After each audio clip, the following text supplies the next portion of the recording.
right, tonight we're studying 2 Kings.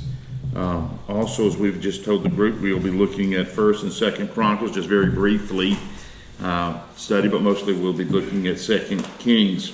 So as we wrote in the introduction, number 1, 2 Kings takes up where 1 Kings left off. Remember, we talked about how that like 1st and 2nd Samuel, 1st and 2nd Kings was just really one book, was divided into the two books. So it leaves off where 1 Kings has left. They both describe the kings of both nations. And remember, they are now two nations. After Solomon's reign, we have a guy by the name of Rehoboam who becomes king of Judah.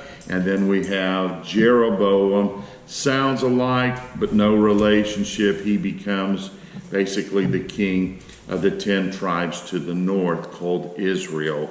And this is where it can get kind of confusing, because this we're going to talk about in 2 Kings, how that Israel is taken into captivity and that is utterly destroyed.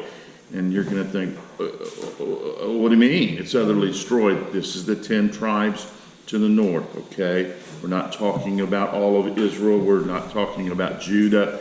We are talking about those 10 tribes to the north. So, as we wrote, the author traces the steps of each nation as they both head to captivity. Both of them will, and we'll discuss that. Israel to the north, those 10 tribes, was tragically had 19 consecutive evil kings. Not a good king in the batch, none of them. Heading toward the captivity in Assyria.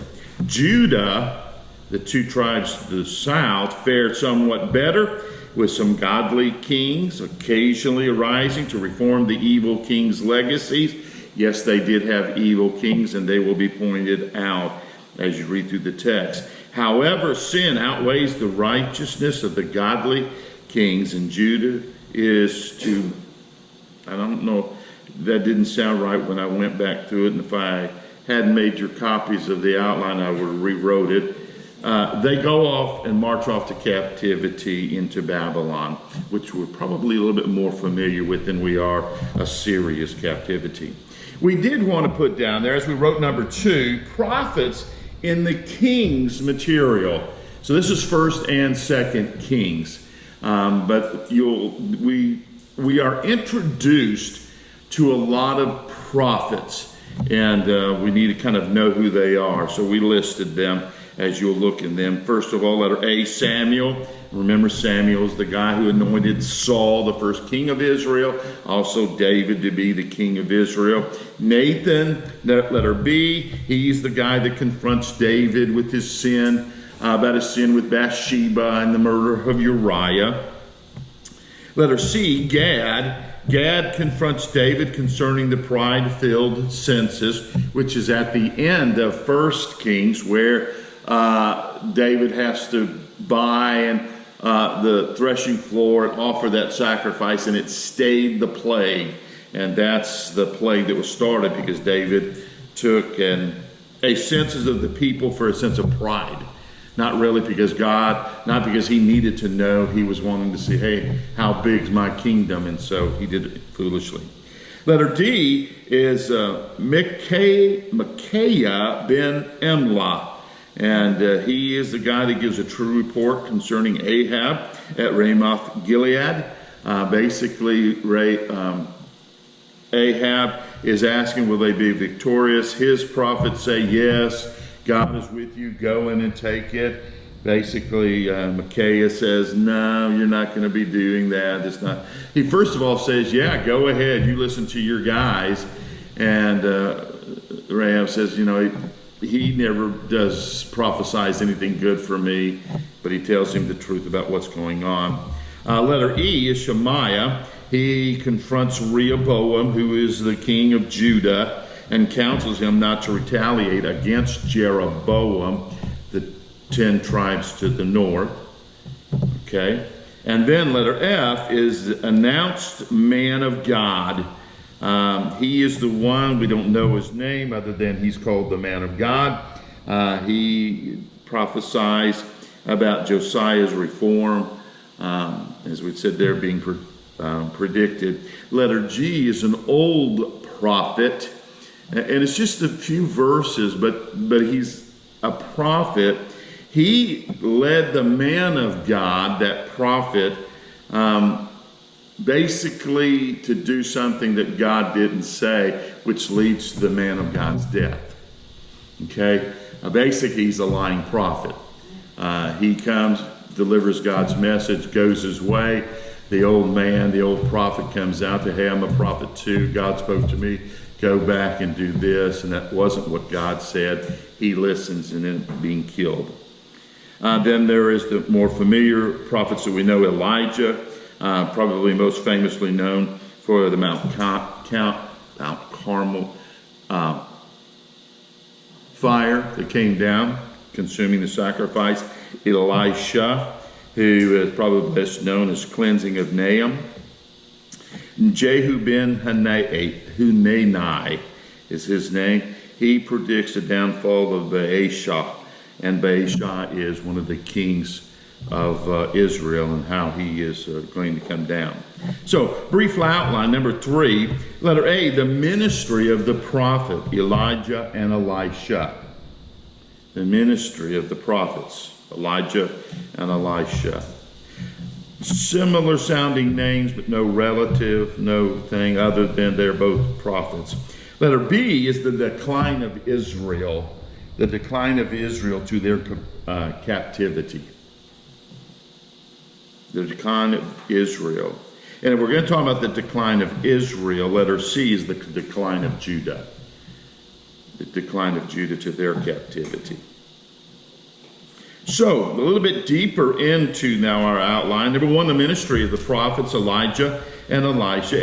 And for us, it's really not something that you'll find in the book, but something that I believe that we need to understand about this terminology of prophets. So letter A is the ministry of the prophets. The ministry of the prophets. We have a tendency of looking at a prophet as somebody who is always foretelling the future. In fact, if somebody foretells the future, we kind of say, hey, they are a prophet, right? We even have people today. I'm a prophet, and let me tell you what's going to happen in the future.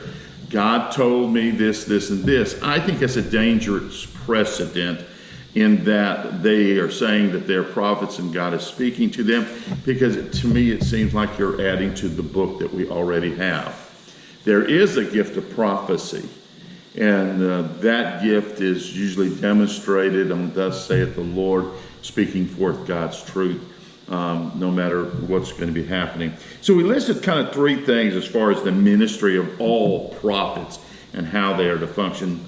Number 1, primary purpose was to speak, thus saith the Lord. That's the primary thing going.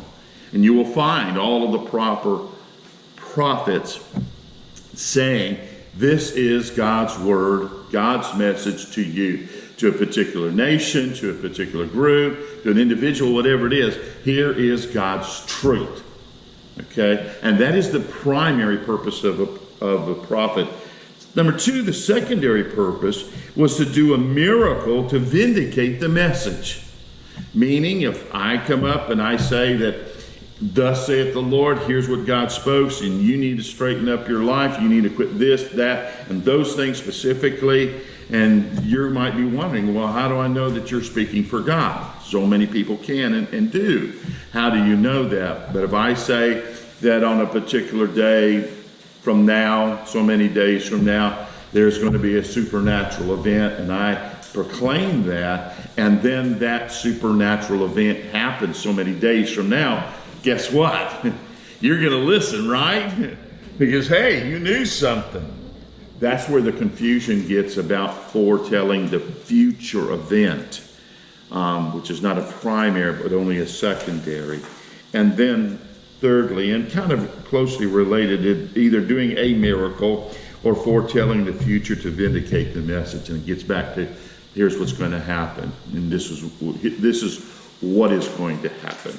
So that's kind of the ministry of the prophets, regardless of what kind of prophet it is. That's to be the thing that they do. Letter B is the ministry of Elijah. The ministry of Elijah. And we're introduced to Elijah in 1 Kings And it really is very briefly, the first, second chapter, do we have the life of Elijah in 2 Kings. In 2 Kings chapter 2, verse 11, it says, "Then it happened that as they continued on, and they being Elijah and Elisha, they continued on and taught, that suddenly a chariot of fire appeared with horses of fire and separated the two of them, and Elijah went up by a whirlwind into heaven." This is how, and Elijah told Elisha, "Hey, if you see me going, then you'll get a double portion of the blessing and the ministry that I have." He does. Okay, so that's, we see the departure. Got ahead of us. The ministry of Elijah, he did two things that's really notable. One is he divided the Jordan River. That's another thing that Elisha does. He gives a double portion of his power to Elisha. Sorry, I got those out. Then we have, letter C, the departure of Elijah, and that's what we just talked about. And we read that scripture, 2 Kings 2:11. Letter D is the ministry of Elisha. He also parts the Jordan River, takes the cloak or the garment that Elijah was wearing, touches the Jordan River, it parts, he walks through on dry ground. Number one, his ministry lasts some 50 years.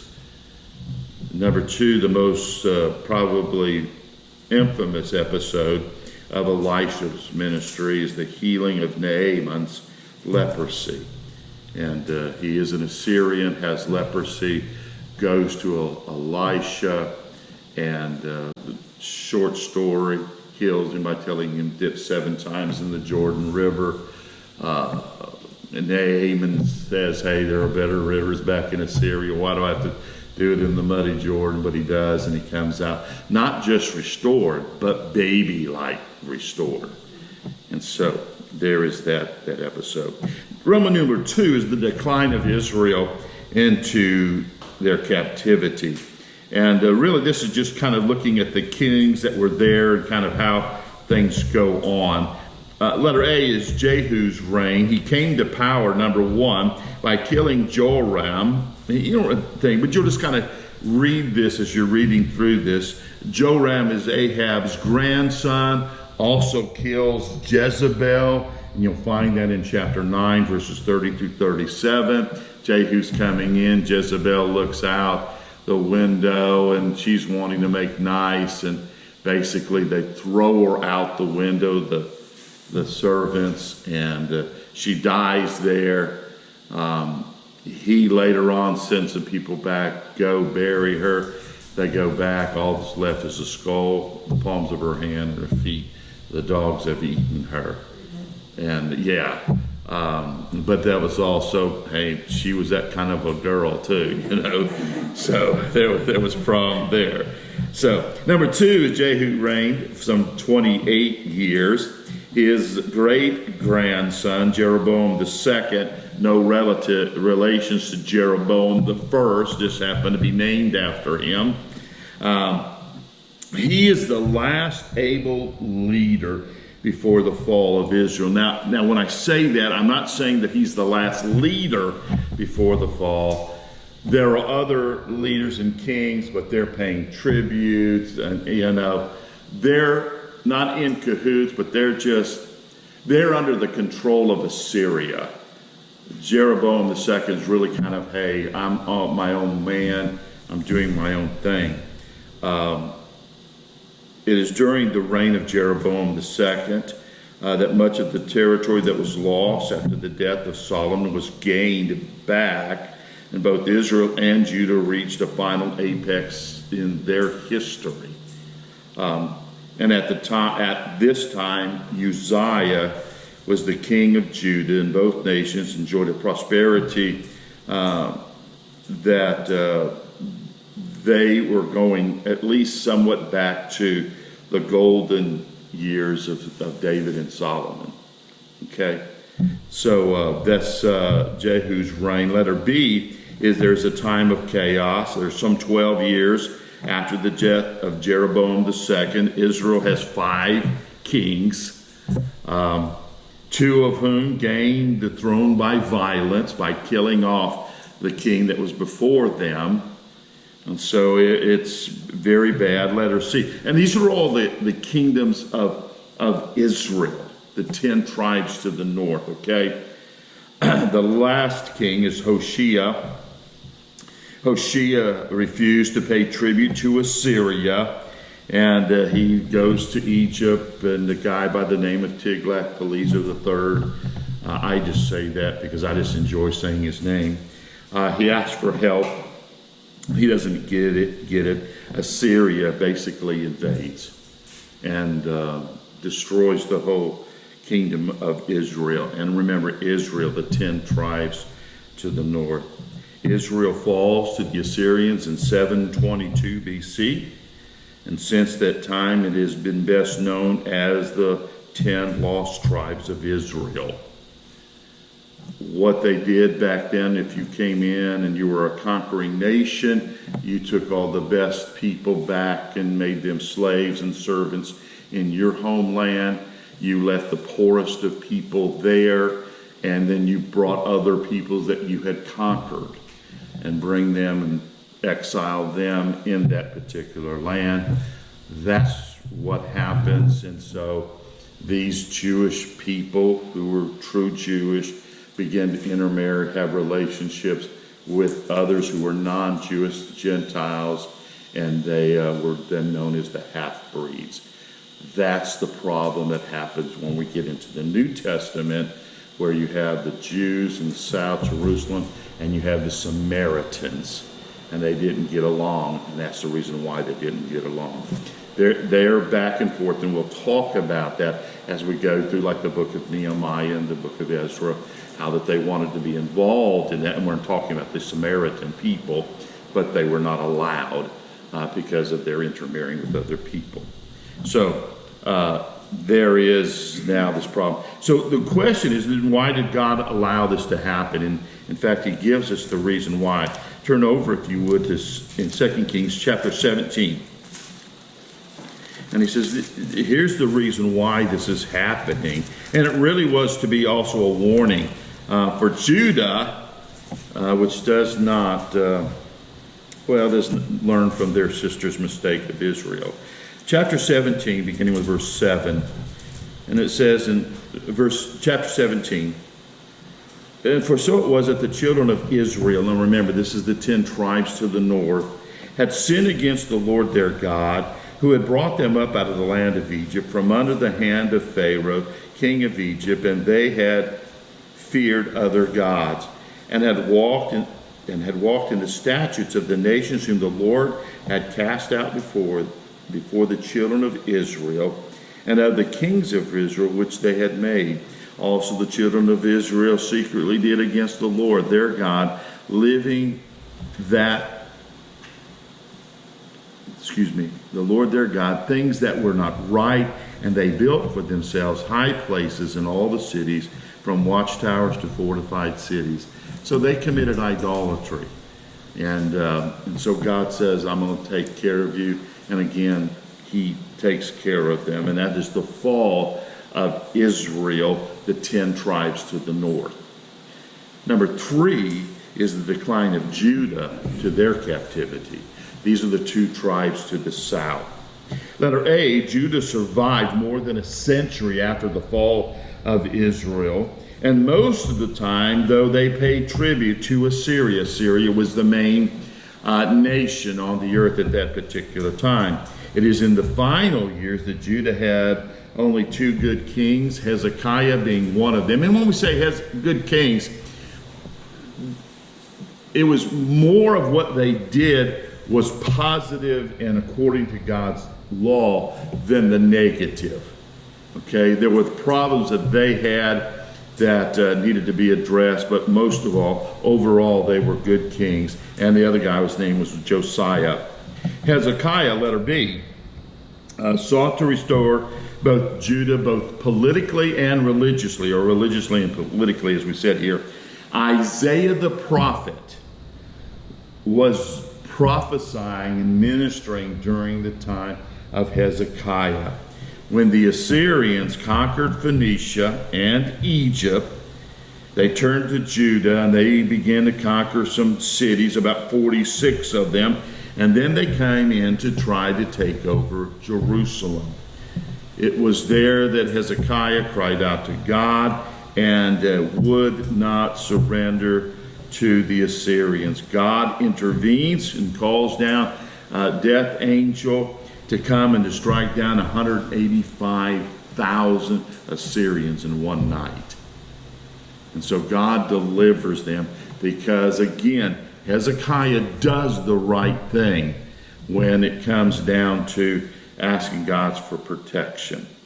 Letter C is Josiah. Josiah began his reign at the age of 8 years old. It is during the time when they were repairing the temple that they found the book of the law, the Torah, and there was a public reading of it, and it brought renewal to Judah. King Josiah calls for the feast of the Passover, which they have not participated in several years. Okay, so we have that. And then letter D is the Assyrians are in decline. Babylonians are on the rise. Assyrian capital of Nineveh falls to the Babylonian in 612 BC. Yeah, and I know, I mean, when I was going through school, I never was good with dates. I just hated dates. But there are some important things that are going on. And especially when we get into the minor prophets, there are prophets like Jonah. You know who Jonah is supposed to go and prophesy against? Nineveh. Okay, so they're Assyrians. And you're going to find a book after that, I forget which one it is, one of the minor prophets, where basically God goes in and destroys all the Ninevites.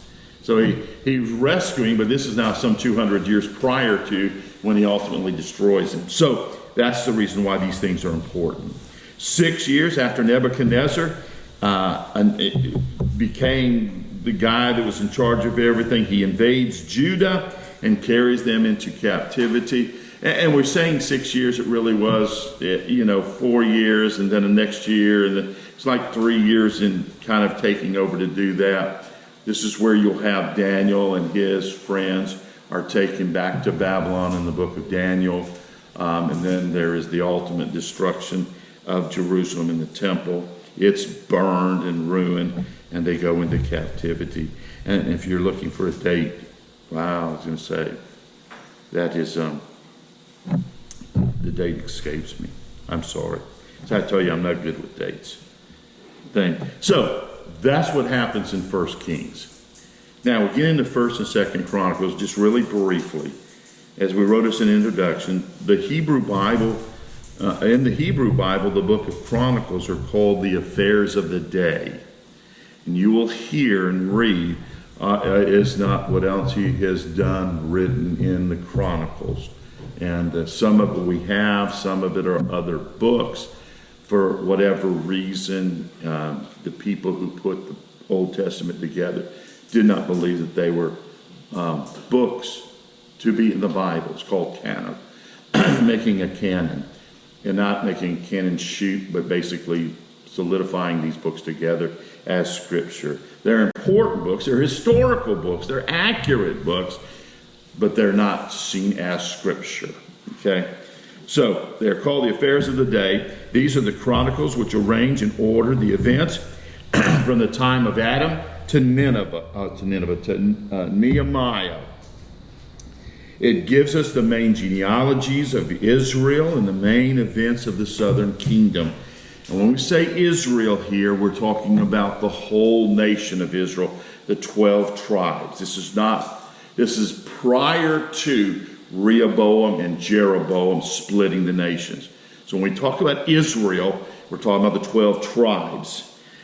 After that, it only refers to the 2 tribes of the south known as Judah, and ultimately to their Babylonian captivities. These books are filled with genealogies, and that's important because they want to make sure that the priesthood stays pure, that the race stays pure, and that the worship stays pure. These books deal most exclusively with Judah and Jerusalem because that's the kingdom and the city where the temple was built. First and Second Kings were written before the captivity, okay, and emphasize the prophet's point of view. First and Second Chronicles was written after the captivity and written from the perspective of the priest. And so you'll see a difference in that. But we'll wait to the very end. Number 2, a brief outline of that, the genealogies, the history of David, the history of Solomon, and then the history of Judah from Rehoboam to the exile, to Babylon exile. Because First and Second Chronicles parallel Samuel to Second Kings material, we are not going to give them an outline. You're going to read. Now, is there some new information? Yes. There's the prayer of Jabez. You remember there was a book out, not to pray of Jabez, but that's in there. But you're talking about 3 or 4 or 5 verses, so we didn't go deep into that. Is there some more information and new information? Yes, but most of it parallels. And so it's not that we don't need to read it, because it is, but it's vitally important, especially for the Jews. Here is the lineage. Here is the places that we can trace back to. Here's King David. Here's who sits upon the throne. Here's who's the priest. And remember that Israel, the 10 tribes to the north, started their own priesthood, and that was the reason why this was so vitally important. So that's the book. And really just a brief outline and brief understanding of First and Second Chronicles. Okay?